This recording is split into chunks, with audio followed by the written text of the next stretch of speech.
Desde pequena, minha avó me contava histórias da casa onde morava. Ela dizia que era assombrada. Eu nunca soube se devia acreditar.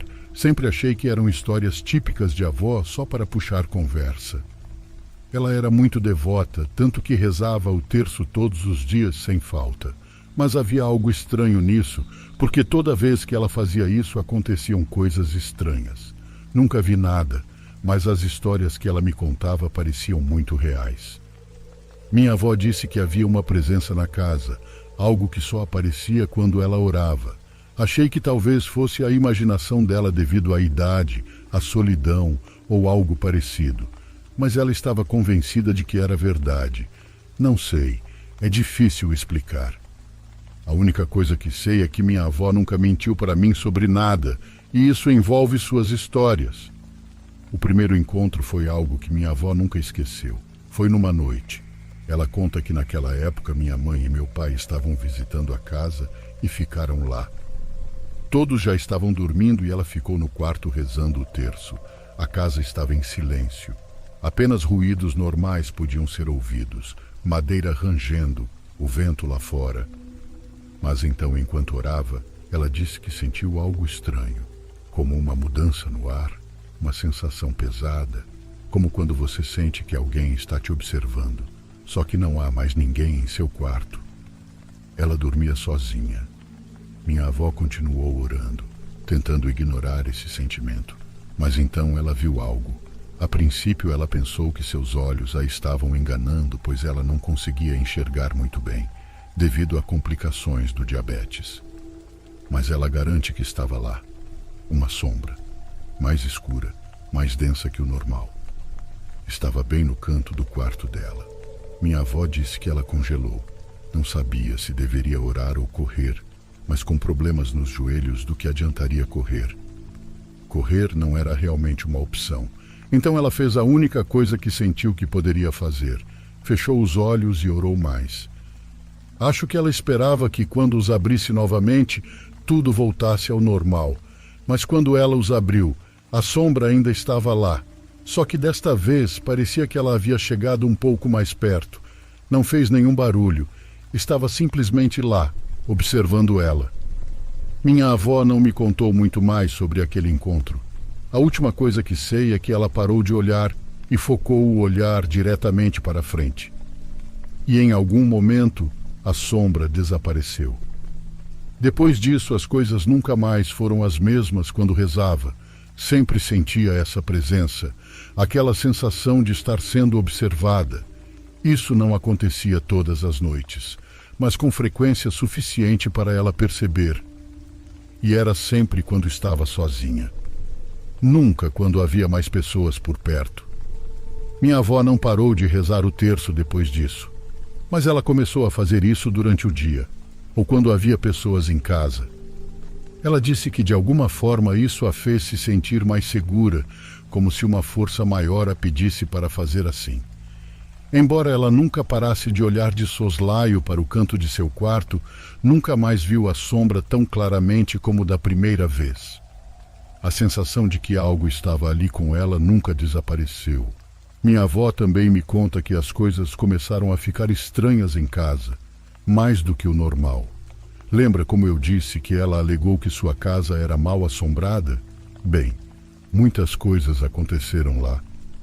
O típico caso em que pratos ou qualquer outra coisa estava fora do lugar era constante.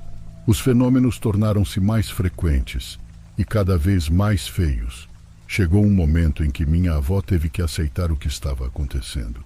Ela percebeu que era o rosário que de alguma forma trazia aquela sombra para perto dela.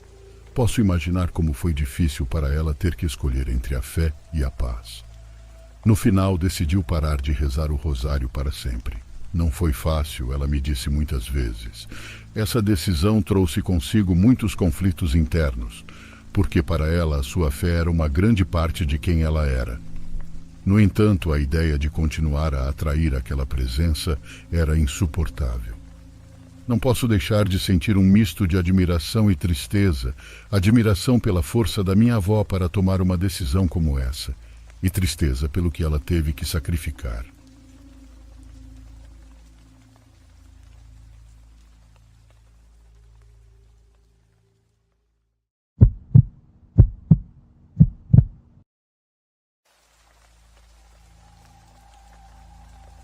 Eu tinha cerca de 21 anos quando isso começou a acontecer. Minha mãe, uma mulher já avançada em anos, mas ainda com grande energia, começou a ter sonhos estranhos. Ela não era daquelas religiosas que vão à missa todos os domingos, mas de repente mudou. Ela começou a sonhar que Deus falava com ela, que lhe dizia para ir à igreja, e ela, sem pensar duas vezes, obedeceu. Lembro-me da primeira vez que a vi sair da cama no meio da noite. Eram 3 da manhã. Fui ao banheiro e a vi se vestindo. Mãe, o que você está fazendo? Perguntei-lhe. Ela, com aquele olhar sério que tinha quando algo realmente importava para ela, me disse: tenho que ir à igreja, sonhei que Deus me pediu. Eu estava sonolenta e confusa, apenas balancei a cabeça e voltei para a cama.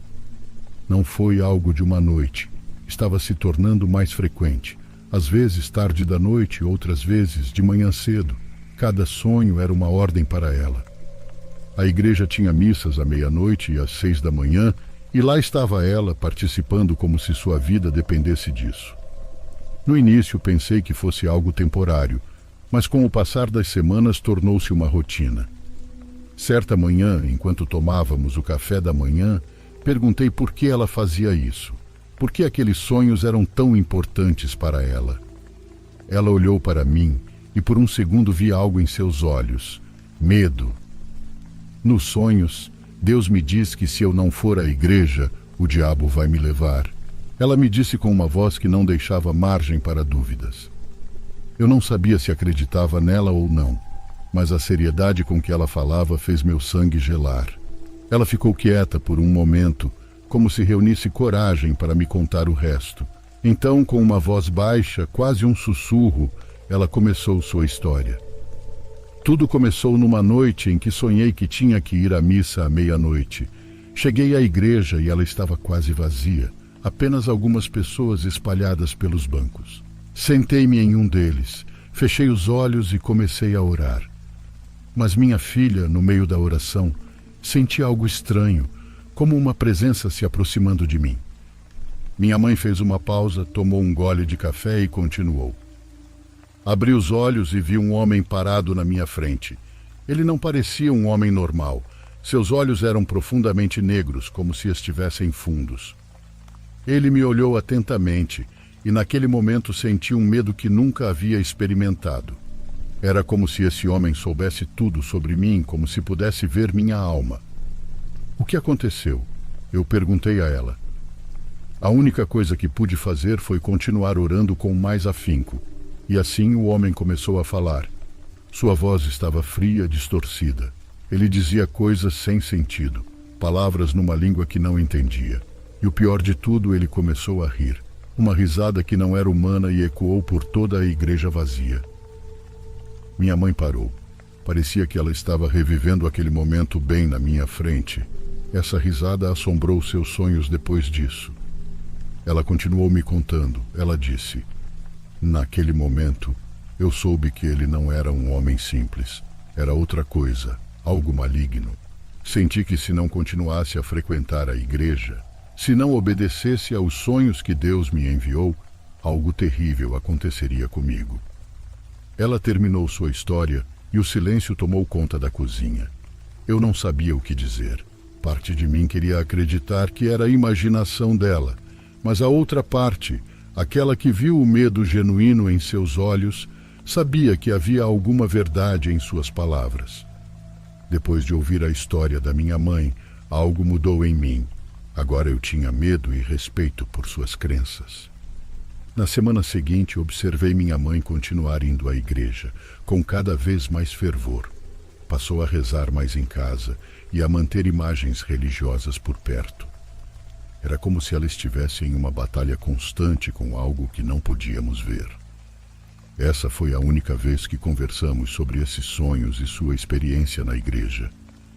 Minha mãe faleceu alguns anos depois, em paz, em sua cama, como se finalmente tivesse encontrado a paz. Após sua morte, passei por um momento de reflexão. Às vezes, à noite, eu me perguntava se ela estava lutando contra algo real ou se tudo tinha sido produto de sua mente. Toda vez que esses pensamentos me vinham à mente, Lembrava-me da expressão em seus olhos quando ela me contou sua história. Só pelo seu medo eu sei que é real.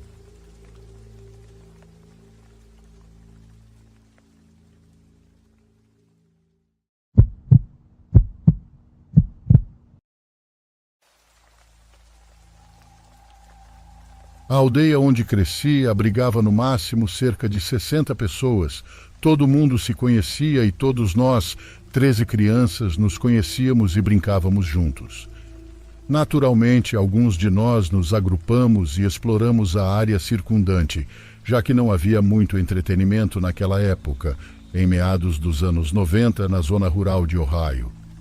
A vila era antiga e o máximo que pude encontrar sobre a documentação da vila foi que ela foi estabelecida nos anos de 1800. Minha vila tinha uma única igreja no centro, uma antiga escola, e logo ao lado, um pasto atrás dela com bosques densos cercando 3 dos 4 lados da pequena cidade. Meu pai cresceu na região e era cheio de lendas e histórias sobre o lugar. Uma das histórias era sobre um pequeno forte que era originalmente francês, que se tornou britânico e finalmente colonial americano na área. Ninguém sabia exatamente onde ele estava localizado, mas houve algumas menções ao pequeno forte na área a partir da pesquisa que fiz. Uma das histórias sobre o forte era que ele era a principal rota comercial para as tribos nativas locais e para o influxo de colonos que chegavam à área. Naturalmente, os conflitos surgiram à medida que mais e mais pessoas se estabeleceram na área circundante e, eventualmente, todos os conflitos se seguiram entre os colonos e as tribos nativas. Disse que o forte foi destruído por um incêndio. Pessoas de ambos os lados massacraram-se e, eventualmente, os nativos foram expulsos da área com a ajuda de uma milícia local. Meu pai sempre me disse que a terra não era boa, contaminada de certa forma com energia ruim. Creio que quando famílias inteiras são massacradas e destroçadas, isso pode causar alguns efeitos ao local. Quando nós, crianças, estávamos brincando, sempre nos diziam 2 coisas. Se a floresta ficar quieta, você sai. Se seu nome for chamado quando você estiver na floresta, não responda. Vá para casa e nunca olhe para trás. Finja que você nunca ouviu. Então, quando eu tinha 10 anos, tive uma vontade insaciável de acampar. Era meados de agosto, estava muito quente e abafado durante o dia, mas bastante ameno e fresco à noite. Reuni 2 amigos meus e contei a eles sobre isso, e ambos gostaram da ideia. Geralmente ninguém acampava em nossa floresta. Meus pais e muitos outros não gostaram da ideia de um grupo de crianças de 10 a 12 anos acampar sozinho. Por fim, meu pai disse que poderíamos, desde que ele fosse conosco para garantir que estávamos seguros. Concordei e antes daquela noite saí em busca de uma boa área para acampar. Eu queria explorar a área apenas para garantir que estava livre de detritos e pronta para tendas. A essa altura, eu já conhecia bem o povo da floresta e fiz minha oferenda antes de entrar na mata. Assim que cheguei num local, perto de um riacho, comecei a mover as coisas, retirando os gravetos, pedras grandes e fazendo uma fogueira. Chegando ao ponto de abastecê-la com fogo e jogar alguns gravetos maiores por perto para servir de combustível mais tarde. Eu estava tão encantado com o que estava fazendo e tão focado em deixar a área limpa que, quando fiquei satisfeito com o que tinha feito, percebi como tudo ao meu redor ficou silencioso. E quando digo silêncio, quero dizer silêncio mortal, sem pássaros, insetos, nem mesmo o vento. Eu imediatamente desliguei tudo o que estava fazendo e fiquei ali olhando em volta, desacelerando minha respiração, apenas tentando ouvir o som mais fraco que conseguia. Não sei quanto tempo fiquei ali imóvel, e então ao longe ouvi o chamado de um corvo, e quase imediatamente comecei a ouvir um leve assobio do vento nas árvores. Os pelos dos meus braços e pescoço estavam arrepiados, e eu imaginei que talvez fosse só eu fazendo uma confusão, que tudo por perto estava como sempre foi. Contente com esse raciocínio lógico, comecei a voltar para casa para fazer as malas para passar a noite. Por volta das 18 horas daquela noite, meus dois amigos chegaram com barracas, mochilas, e eu e meu pai estávamos terminando o jantar. Nós quatro nos preparamos com tudo o que precisávamos e começamos a seguir até o local que eu havia preparado. Nada de muito digno de nota aconteceu no local, mesmo depois de montarmos nossas barracas e acendermos o fogo. Parecia que seria uma noite muito divertida e bastante agradável. Assim que começamos a nos preparar para entrar em nossas barracas para passar a noite, por volta das 11, o vento começou a aumentar e meu pai disse que talvez chovesse. Mas ele não parecia satisfeito, pois meu pai adorava a chuva. Era como se ele sentisse que algo estava errado, e não demorou muito para que todos nós começássemos a nos sentir assim também. Todos nós acabamos entrando em nossas barracas de qualquer maneira, já que era noite e a possível chuva chegaria em breve. Colocamos nossas barracas em um semicírculo ao redor da fogueira, todas voltadas para o riacho e a parte de trás das barracas voltada para a linha das árvores. Meu pai estava à minha esquerda em sua barraca militar, eu em minha barraca individual mais barata do Walmart, que mal era grande o suficiente para mim e meus dois amigos à direita. O vento forte uivou por algum tempo, meia hora a uma hora, antes de se acalmar. Então tudo ficou quieto, sem grilos, sem vento, sem vida selvagem. O próprio riacho parecia abafado. Tudo o que tínhamos era o brilho fraco das brasas da fogueira em frente às nossas tendas. Eu podia ouvir meu coração batendo nos ouvidos e sabia que meu pai e meus dois amigos estavam tão ansiosos quanto eu. Eu os ouvi se mexerem desconfortavelmente e então o zíper da barraca de um dos meus amigos se abriu. Naturalmente abri a minha para ver o que estava acontecendo. E assim que coloquei a cabeça para fora para olhar, vi meu pai sair da barraca com o facão que tinha e ficar de frente para a linha das árvores. Meu amigo estava com a cabeça para fora e perguntou se eu tinha ouvido aquele barulho. Eu não ouvi nada. Meu coração batia tão forte que era difícil ouvi-lo sussurrar. Nós dois saímos parcialmente da tenda para ver o que papai estava olhando, mas tudo o que podíamos ver era a escuridão, e foi nesse momento que ouvi algo distante e fraco. Olá. Estava vindo de alguns lugares na escuridão da floresta e eu pude ver meu pai se mexendo incontrolavelmente em pé, com seu facão olhando para a linha da floresta. Então, novamente, a voz gritou. Olá! Não parecia certo. Era quase como se quem estava falando estivesse tentando falar com uma voz muito feminina. Meu pai fez sinal para que eu pegasse um pouco da lenha ao lado de sua barraca e jogasse no fogo, o que eu relutantemente fiz. Meu pai deu um passo para trás perto do fogo e ficou ali de frente para a linha de madeira. A essa altura, meu outro amigo também colocou a cabeça para fora da barraca e nós três, incluindo meu pai, estávamos observando a floresta sem saber o que esperar. Nada saiu e não ouvimos a voz novamente. Uma hora se passou e desta vez meu pai estava sentado em uma grande pedra ao lado de sua barraca, com uma perna cruzada e o facão na mão direita, observando silenciosamente. Várias horas se passaram e meus dois amigos voltaram para suas barracas. Apenas eu e meu pai ficamos do lado de fora. Eu cuidando do fogo e meu pai esperando e observando. Em certo momento pude ouvir um farfalhar à nossa direita, logo além da luz do fogo. Meu amigo mais próximo levantou a cabeça, olhou para mim e perguntou como se quisesse que eu repetisse o que eu disse. Eu não disse uma palavra. Eu não tinha dito uma palavra desde que saí da tenda pela primeira vez. Mencionei para ele ficar quieto. No momento em que fiz isso, meu pai estava parado ao meu lado e disse para nós dois ficarmos quietos, e imediatamente ouvimos alguém dizer, venha aqui, com a mesma voz feminina de antes. Nós três apenas ficamos ali olhando na direção de onde a voz vinha, e logo depois que ouvimos o som, ouvimos algo se mover mais fundo na floresta. Não parecia pesado, parecia leve, como algo cambaleando levemente de volta de onde veio. Foi a última vez que ouvi isso. Logo depois, presumo que de manhã cedo, pouco antes do amanhecer, a vida na floresta retornou aos sons de grilos, o chilrear distante dos pássaros e o sussurro do vento através das folhas. Todos desmontamos nossas barracas, arrumamos as malas e começamos a caminhar de volta para casa. Ficamos paranoicos durante todo o caminho de volta.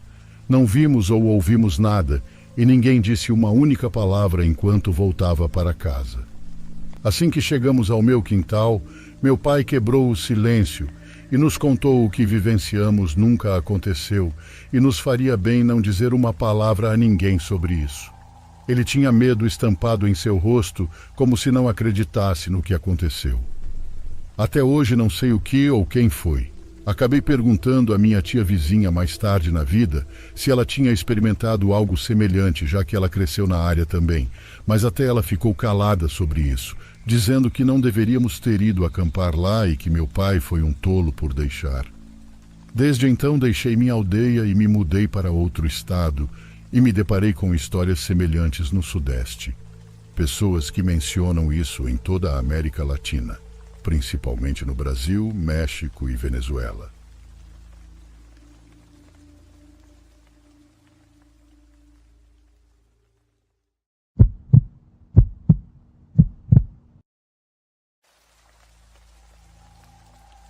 Minha irmã mais velha tem uma sensibilidade especial em relação ao paranormal. Ao contrário dela, a coisa mais estranha que já aconteceu comigo foi ouvir meu nome ser chamado em salas vazias. Eu nunca vi nada. Minha irmã, por outro lado, tem várias histórias que honestamente podem ser assustadoras, principalmente pela maneira como ela as conta. Essas experiências me fizeram gerar um profundo respeito por esses fenômenos. Minha mãe se relacionava com um homem que conhecia vários lugares interessantes no estado onde morou. Em um desses locais, existe uma igreja nomeadamente localizada no topo de uma colina. Dizem que ali foi construída a pedido de um padre famoso e que os homens não viveram muito devido à exposição a gases nocivos ou ao carvão. Não estou muito familiarizado com os detalhes desta história, mas li online que, como tradição, o noivo deve carregar a sua futura esposa escada acima até a igreja para mostrar o seu verdadeiro amor. Este ato poderia explicar a localização incomum da igreja. Quando chegamos à cidade, lembro que estava acontecendo um jogo de futebol. Minha mãe e seu companheiro decidiram ficar e assistir do morro, enquanto minha irmã e eu optamos por visitar a igreja. Ao chegar, fomos primeiro até os fundos, onde há um prédio em ruínas que supostamente era uma escola. Naquela época, ainda se conservavam algumas tábuas do que havia sido o piso. Depois de explorar aquela área, decidimos entrar na igreja. A porta estava entreaberta, presa por uma corrente, e alguns móveis foram colocados no interior, bloqueando a entrada, provavelmente para impedir o acesso. No entanto, alguém abriu espaço para entrar. Ao entrar, conhecemos uma família formada por pai, mãe e filho, que também estavam fiscalizando o local, o que nos deu mais confiança para entrar. Lembro que os bancos eram decorados com fitas de papel roxo, esticados de uma ponta à outra. Isto levou-me a supor que tinham celebrado a Páscoa recentemente, pois o papel não parecia deteriorado. No espaço destinado à figura de Cristo, restava apenas a silhueta da mancha que indicava a sua antiga presença, existindo apenas um púlpito, sem mesa para a taça ou qualquer outro objeto. Olhando para a direita, avistava-se uma espécie de sala onde o padre se preparava para a missa. Esta sala estava vazia, com apenas duas entradas, uma que dava acesso e outra que dava para o exterior, fechada com corrente e cadeado. Não me lembro de ter visto mais do que talvez alguns móveis esquecidos. Quando a família começou a sair, só sobrou eu e minha irmã. Não prestei muita atenção na minha irmã na época, pois meu objetivo era subir em uma varanda ou plataforma acima da porta da frente. Justo quando eu ia subir, minha irmã me chamou dizendo: "Miguel, vamos com a mamãe, voltamos mais tarde." Quando me virei, ela já estava andando. Sem dizer uma palavra, eu a segui. No meio da escada perguntei se poderíamos voltar até a varanda para ver o que havia ali. Foi então que ela me revelou que tinha visto um homem no quarto que eu havia encontrado. Minha irmã só tinha visto parte de um manto marrom e uma perna, como se ele estivesse ali nos observando. Embora inicialmente eu duvidasse de sua história, esse evento se tornou uma anedota intrigante. Anos depois, trabalhando em uma loja de conveniência, li uma seção no jornal sobre experiências paranormais, onde eram mencionadas pessoas que tinham visto um monge com uma túnica marrom naquela mesma igreja.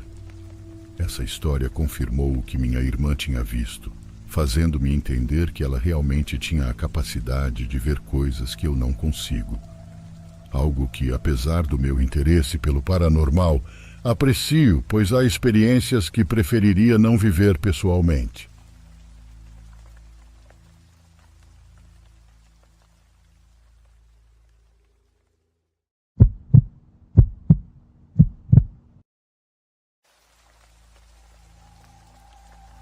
Eu tinha 16 anos de idade. Meu pai e eu não íamos muito à igreja, mas naquele domingo fomos. Ele decidiu que era um bom dia para assistir à missa e eu não tive escolha senão acompanhá-lo. Ao entrar no local estava quase lotado, o que era estranho, pois sempre havia pouca gente. Sentamos em um dos últimos bancos perto da entrada. Tudo começou normalmente. O padre em seu lugar, as pessoas prestando atenção e assim por diante. Mas no meio da missa algo aconteceu. No começo, quando vi, acho que não acreditei. Eu nem estava processando isso. Não sei como explicar para você, mas uma parte de mim viu como se fosse alguma coisa, como se um gato estivesse andando ali. Não sei, foi estranho. Mas então vi que não era o único olhando para o altar. Uma sombra muito escura e totalmente visível atravessava de um lado ao outro. Não tinha fonte, não era uma pessoa ou objeto, apenas estava ali. Movia-se lentamente, quase rastejando pelo chão, não tinha pés e se estendia pelo chão do altar. A maioria permaneceu em silêncio. Alguns eu vi fazendo o sinal da cruz, outros apenas ficaram ali com a boca aberta. A sombra não parou em nenhum momento, como se não percebesse ou se importasse que havia mais gente ali. Lembro que não tinha olhos nem boca. A maneira mais clara ou fácil que posso descrever é como um homem feito de barro, mas com uma textura de fumaça quase invisível. Desculpe, mas obviamente não é fácil explicar isso. Essa coisa caminhou 1 ou 2 metros e então começou a se dissolver. Foi como se ela tivesse evaporado, como se seu corpo se fundisse com o ar. O padre, que havia interrompido a missa por um momento, também ficou surpreso, mas não parecia assustado. Ele pediu-nos calmamente que rezássemos, não por nós mesmos, mas por aquela alma que, segundo ele, decidiu nos visitar. O fato do padre ter entendido assim, não sei como interpretar. Talvez a sua forma de ver o mundo, como a de alguém devoto, não o assustasse tanto. Ou talvez ele só quisesse manter a calma dos paroquianos. Não me considero uma pessoa tão religiosa, mas acredito que existem aspectos do nosso mundo que ainda não conhecemos totalmente, e esse acontecimento confirmou isso para mim.